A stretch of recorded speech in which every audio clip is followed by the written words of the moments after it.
오늘 설교 말씀의 제목은 한 사람입니다. 한 사람. 신학자 고그르덴은 인생은 네 가지의 전치사로 결정된다는 명언을 남겼습니다. 이 네 가지 전치사는 of, for, with, by 이렇게 네 가지인데, 첫 번째로는 of, 누구에 의한 삶인가. 두 번째는 for, 누구를 위해 사는가. 세 번째로는 with, 누구와 함께 하는가. 네 번째로는 by, 무엇에 의해 사는가입니다. 여러분은 누구에 의한 삶을 살고 계신가요? 또 무엇을 위해 살고 계신가요?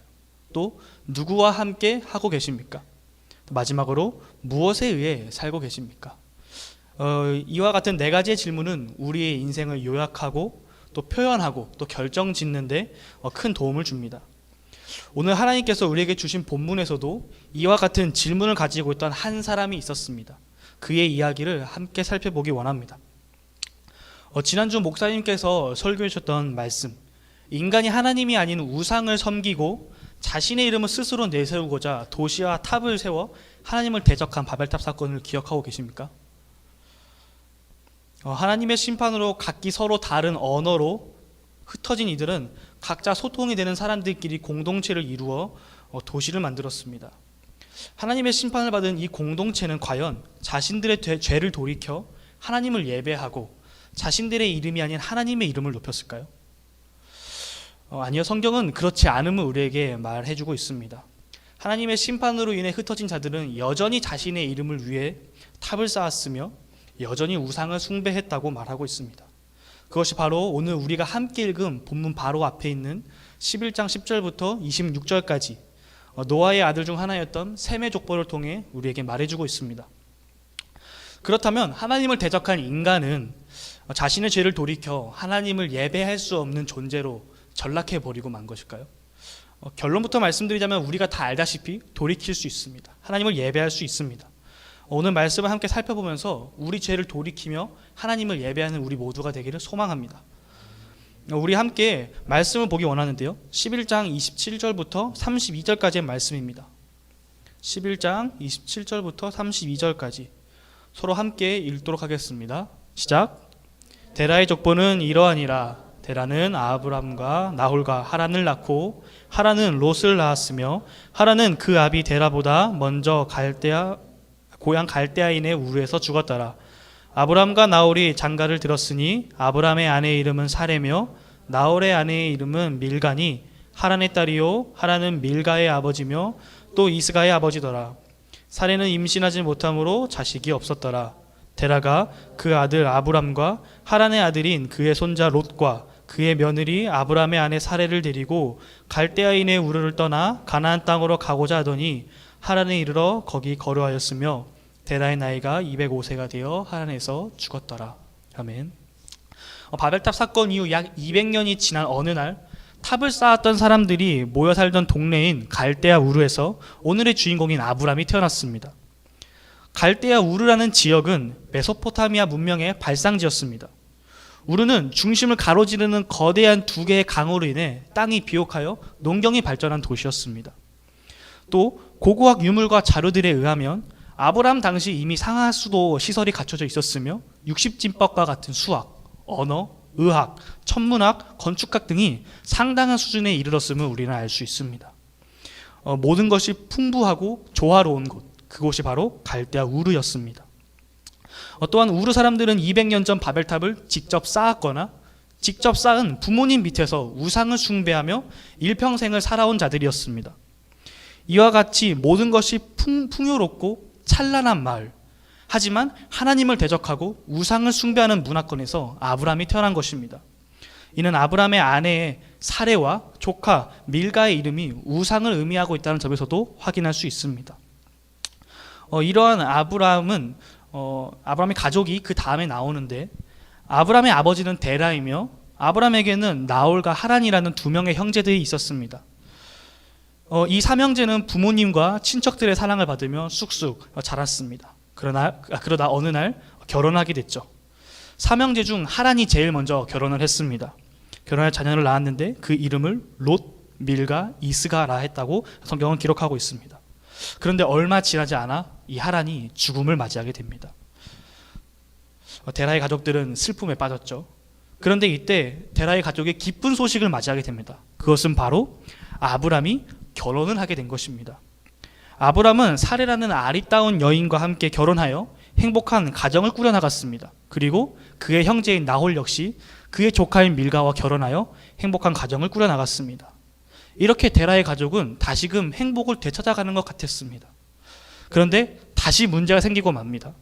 11장 30절에 보면 아브람의 아내 사레가 임신을 하지 못한다는 것입니다. 고대 사회에서 여성이 임신하지 못한다는 것은 그 가정에 임한 큰 불행이자 재앙을 뜻합니다. 즉 데라의 가족에게 재앙이 임했다는 것입니다. 데라의 가족은 다시금 슬픔에 빠지게 되죠. 바로 이때 하나님께서 오늘 아브람을 찾아오셔서 말씀을 하시는 것입니다. 12장 1절에 보면 아브람아 너는 너의 고향과 친척과 아버지의 집을 떠나 내가 내게 보여줄 땅으로 가라 라고 말씀하십니다. 하나님의 음성을 들은 아브람은 자리를 박차고 일어나 가족과 친척들을 모읍니다. 그리고 그 가족과 친척들 앞에서 자신을 찾아오셔서 말씀하신 하나님의 이야기를 들려주죠. 그리고는 하나님의 말씀을 따라 보여주실 땅으로 나아가겠다고 발표한 것입니다. 즉 고향과 친척과 아버지의 집을 떠나겠다고 선언한 것입니다. 여기서 아버지의 집이란 한 개인의 정체성과 생계 그리고 안전을 보장하는 토대입니다. 고대 사회에서 남자는 자기 아버지의 집의 구성원으로서 가장이 사망했을 때 가장의 호칭과 책임, 토지, 재산 등을 상속받는 사람이었습니다. 이런 것들은 당시 사회를 살아가는 데 있어서 생계수단 또는 어떤 정치적인 정체성, 편안하고 안락한 삶을 위해서는 반드시 필요한 매우 중요한 요소들이었습니다. 아브람이 이런 것들을 포기하고 떠나겠다는 것은 자신의 생존, 신원, 미래, 가족, 안전을 포기하겠다는 것과 마찬가지인 것입니다. 또한 아브람과 그의 가족들, 또 그의 친척들, 그가 살고 있는 도시가 섬기고 있는 신에 대한 배교적 행위입니다. 이런 아브람의 선언에 가족들은 자신들과 그들이 섬기는 신을 배반한다고 어딘지 알지도 못하는 땅으로 무모한 도전을 떠난다는 아브람을 손가락질하며 화를 냅니다. 그러나 아브람은 굽히지 않죠. 이를 지켜보고 있던 아브람의 아버지 데라와 조카 롯이 아브람과 함께 하겠다는 의사를 밝힙니다. 이렇게 아브람의 가족들, 데라, 아브람, 또 롯은 가족들의 멸시와 조롱을 뒤로한 채 하나님께서 보여주실 땅을 향해서 길을 떠나게 됩니다. 새로운 땅을 향해 나아가는 그 길은 결코 쉽지 않았습니다. 사막의 뜨거운 열기와 나이 많은 아버지와 함께 걷는 그 길은 늘 수많은 위험과 고난의 연속이었습니다. 결국 아브람의 아버지 데라는 하나님께서 보여주신 땅으로의 여정을 중단시킵니다. 데라의 가족은 하나님께서 보여주신 땅이 아니라 하란에 정착했다고 성경은 말하고 있습니다. 하란은 우르와 매우 비슷한 도시였습니다. 하란은 우르와 같이 달의 신을 섬기는, 그러니까 우상을 섬기는 곳이었고 또 우르와 마찬가지로 바벨탑을 쌓았던 자들이 살고 있던 동네였습니다.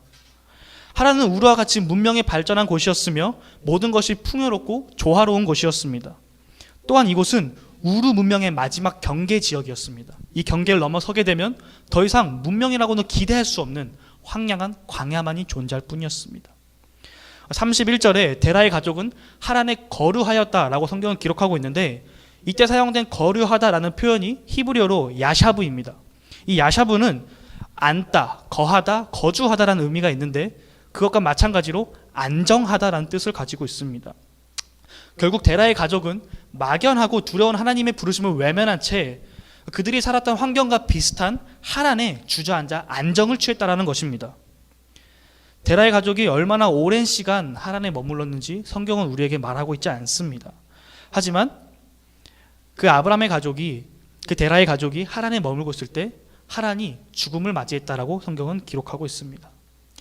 두려움을 피해 안정을 취하라고 머물렀던, 정착했던 그 땅에서 아버지 데라의 죽음은 그 가족들에게 매우 큰 충격을 주었습니다. 데라의 죽음으로 그의 가족의 가장이 바뀌게 되었죠. 이제 데라의 가족은 아브람의 가족이 되었습니다. 가족의 가장이 된 아브람은 고향과 친척과 또 그가 살던 곳을 떠나기로 한 자신의 선택을 후회했습니다.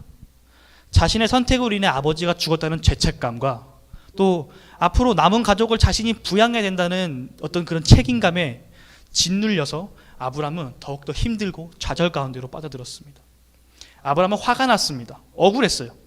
떠나라고 하신 그 하나님의 말씀에 순종하여 떠났지만 그 길이 복되기는커녕 너무나도 어려웠다라는 거죠.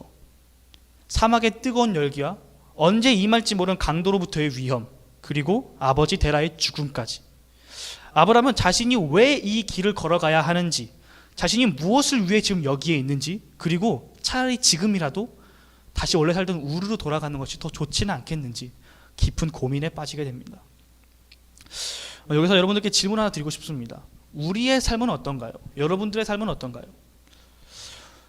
하나님을 사랑한다고 고백하고 하나님을 위해 열심히 예배드리고 교회 봉사를 하는데 정작 우리 삶의 문제는 여전하지 않습니까?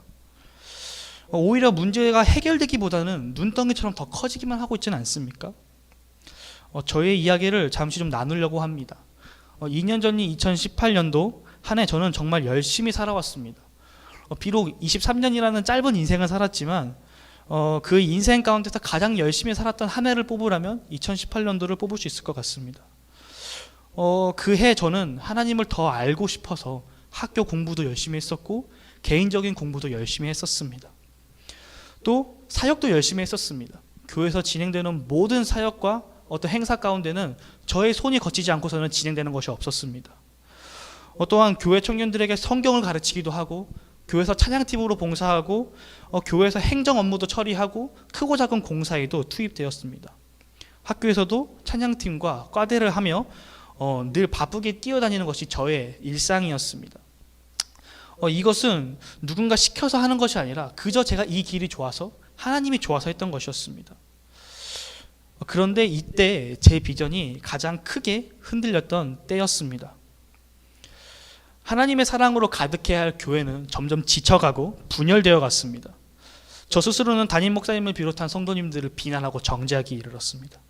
하나님을 알아가고자 했던 배움은 스트레스로 다가왔고 따스해야 될 가정도 분열되어 갔습니다. 고성과 비난이 오가며 물질적인 위기를 맞이했죠. 저의 건강도 나빠졌습니다. 노후된 교회 건물에서 여러 차례 감전도 당했었고 허리 디스크가 재발했다는 판정도 받았었습니다. 그런데 여기서 멈추는 것이 아니라 저의 가족의 건강 또한 나빠지게 된 것입니다. 엄마의 고통에는 병원에서 알 수 없다라는 답을 내놓았고 아빠는 위암 판정을 받았습니다. 하나님께서 가라고 하시는 길을 걷는데 제게는 너무나도 버거운 짐들이 계속해서 쌓여만 가는 것입니다. 이런 제게 하나님께서는 에벤에셀이라고 말씀해 주셨습니다. 블레셋과의 전쟁에 직면한 사무엘은 싸우기에 앞서 먼저 하나님께 번제를 드리며 기도했습니다. 이때 하나님께서는 블레셋 사람들에게 큰 우레를 바라셔서 어지럽게 하심으로 이스라엘이 승리하게 하십니다. 싸움에서 승리한 후 사무엘은 기념비를 세우고 여호와께서 여기까지 우리를 도우셨다라고 하며 그 이름을 에벤에셀이라고 하였습니다. 저는 지금까지 제가 했었습니다. 공부를 해도 사역을 해도 봉사를 해도 늘 제가 주인공이었습니다. 늘 제가 노력하는 것이었고 제가 헌신하는 것이었습니다. 제가 드러나는 삶을 살았다는 것입니다. 그런데 하나님께서는 여기까지 저를 도우셨다고 말씀하십니다. 하나님께서 제가 살아가는 모든 상황 가운데서 여기까지 하나님께서 인도하셨다라고 말씀하고 계신 겁니다. 이걸 깨닫는 순간 알게 되었습니다. 내 앞에 있는 이 커다란 문제들이 하나님 앞에서는 아무것도 아니구나. 하나님께서 나와 함께 하시니 이것들은 아무것도 아니구나 라는 사실을 깨닫게 되었습니다.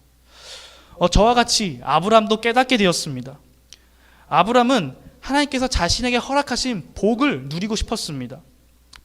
아브람의 아내는 임신하지 못하는데 큰 민족을 이루게 해주시겠다는 그 복, 자신의 이름을 창대하게 해주시겠다고 하시는 그 복을 아브람은 누리고 싶었습니다.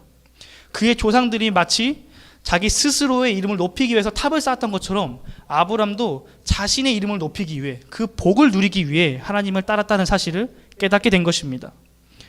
이제서야 아브람은 자신을 부르신 하나님의 부르심이 무엇인지 직시하게 되었습니다. 하나님께서 아브람에게 떠나라고 하신 고향과 친척과 아버지의 집은 바로 아브람 자신이었다는 사실을 말합니다.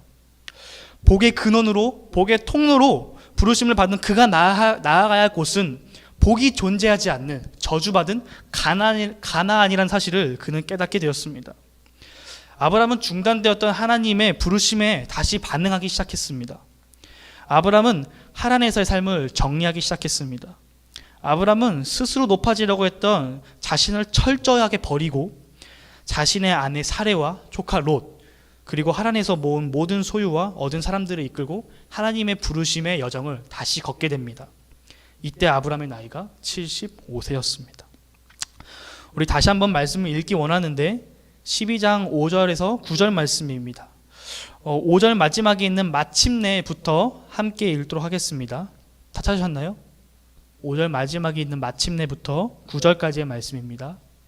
함께 읽겠습니다. 마침내 가나안 땅에 들어갔더라. 아브라함이 그 땅을 지나 세겜 땅 모래 상수리 나무에 이르니 그때 가나안 사람이 그 땅에 거주하였더라. 여호와께서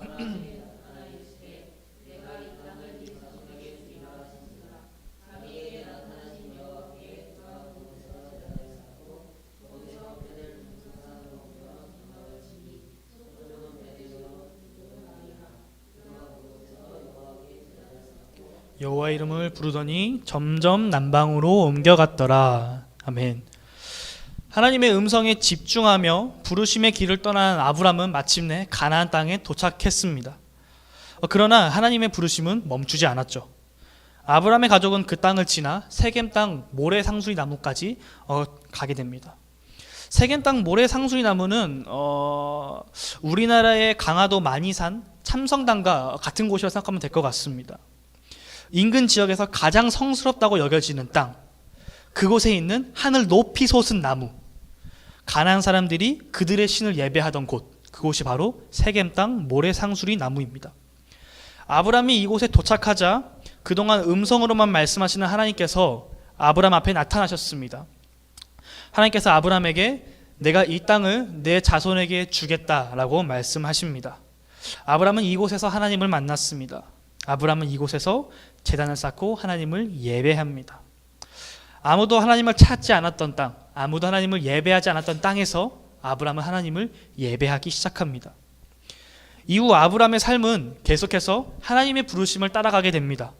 그는 하나님의 부르심을 따라 이곳 저곳 하나님께서 보여주시는 땅을 향해 나아갔고 그곳마다 제단을 쌓았습니다. 모든 것을 내려놓고 하나님께 집중하며 나아가던 아브람은 복의 근원이 하나님이심을 알게 되었습니다. 복의 근원이신 하나님을 만난 아브람은 그 복을 전하는 진정한 복을 누리게 됐죠. 하나님께서 그를 부르신 대로 복의 근원으로, 복의 통로로 부름을 받아 복이 존재하지 않는 저주받은 땅인 가나안은 복을 얻게 되었습니다. 훗날 존귀한 아버지란 뜻의 아브람은 열국의 아버지인 아브라함이 되었습니다. 또 그 민족이 큰 민족을 이루게 되었죠. 또한 하나님께서 친히 그 이름을 높여 온 천하에 알리시며 그를 믿음의 조상, 또 하나님의 친구가 되게 해 주셨습니다. 여러분에게 한 가지 질문을 드리려고 합니다. 하나님께서는 왜 아브람을 선택하셨을까요? 하나님께서는 왜 아브람을 선택하셨을까요? 사실 저는 잘 모르겠습니다. 성경도 하나님께서 왜 아브람을 선택하셨는지에 대해서는 언급을 하고 있지 않습니다. 이것은 순전히 하나님의 주권인 것입니다. 다만 우리가 알 수 있는 것은 아브람은 지극히 평범한 사람이었다는 것입니다. 아브람의 삶을 오늘날로 비유하자면 그는 서울에서 독실한 불교 집안 장남으로 태어난 것입니다. 그런 그가 자신의 모든 것을 포기하고 갑자기 찾아오신 하나님의 말씀을 붙잡고 밀림 오지로 가는 길이, 그 선택이 과연 쉬웠을까요? 쉽지 않았을 것입니다. 그 길을 가면서도 많이 툴툴거렸을 것이고 하나님을 원망했을 수도 있습니다. 그러나 그를 찾아오신 하나님으로 인해 아브람은 변화되었습니다. 자신의 가족, 명예, 부, 건강, 그리고 걱정까지 모든 것을 하나님께 맡겼습니다. 의지할 곳이라고는 하나님밖에 없었습니다. 하나님이 없으면 안 됩니다. 하나님이 아니시면 안 됩니다. 이것이 바로 아브람의 믿음이었습니다. 이 아브람의 믿음을 통해 무너지고 저주받은 땅을 회복시키시는 역사가 일어납니다. 하나님께서는 평범한 그 한 사람을 통해서 일하시는 것입니다. 아마도 하나님께서는 그 한 사람이 필요했던 것 같습니다. 하나님의 말씀에 순종하는 한 사람, 한 걸음 한 걸음 하나님의 말씀에 의지하며 나아가는 한 사람, 하나님의 음성에 집중하고 하나님의 마음에 동참하는 한 사람, 자신의 모든 걸 내려놓고 아브람처럼 오직 하나님만 붙잡는 그 한 사람 말입니다. 우리는 어떠한가요? 이 시간 우리가 하나님을 예배하고 있는 것이 하나님의 부르심이지 않을까요? 하나님께서 왜 우리를 부르셨을까요? 답은 지극히 평범한 우리를 통해서 일하시기 위함입니다. 평범한 한 사람을 통해서 무너지고 황폐한 땅을 회복시키신 하나님, 평범한 한 사람을 통해서 큰 민족을 이루신 하나님, 그 동일한 하나님께서 오늘 저와 여러분을 부르십니다. 하나님의 부르심을 외면한 채 주저앉아 계십니까? 아니면 하나님께 모든 것을 맡기며 믿음의 길을 걸어가시겠습니까? 결론입니다. 우리의 신앙생활에서도 아브람과 같이 하나님의 부르심을 외면한 채 그저 주저앉아 안정을 취할 때가 있습니다. 주님의 이름으로 권면합니다. 그 자리를 떠나십시오. 다시 한번 하나님의 부르심에 집중하기 원합니다. 떠남이 있어야 비로소 갈 수 있습니다. 떠남이 없다면 갈 수 없죠. 아브람이 우르를 하란을 떠나지 않았다면 그는 결코 가나안으로 갈 수 없었을 것입니다. 우리의 인생에서의 우르와 하란을 떠나시기 바랍니다. 그것들을 철저히 버리십시오. 하나님께서 지금 여러분을 부르십니다. 그리고 그 하나님의 부르심에 순종하시기를 소망합니다. 하나님께서 이 시간 한 사람을 원하십니다. 이 시간 하나님께서 원하시는 그 한 사람이 되기를 결단하는 시간을 가졌으면 좋겠습니다. 이 시간 함께 기도하며 나아갈 텐데, 주님, 이 시간 주님께서 찾으시는 그 한 사람이 내가 되길 소망합니다. 주님의 말씀에 순종하는 자, 주님의 말씀에 귀 기울이는 자, 아버지의 말씀에 내 자신의 모든 것을 내려놓고 주님만을 붙잡는 자가 되길 소망합니다. 나같이 주여 한번 부르시고 기도하며 나아가겠습니다.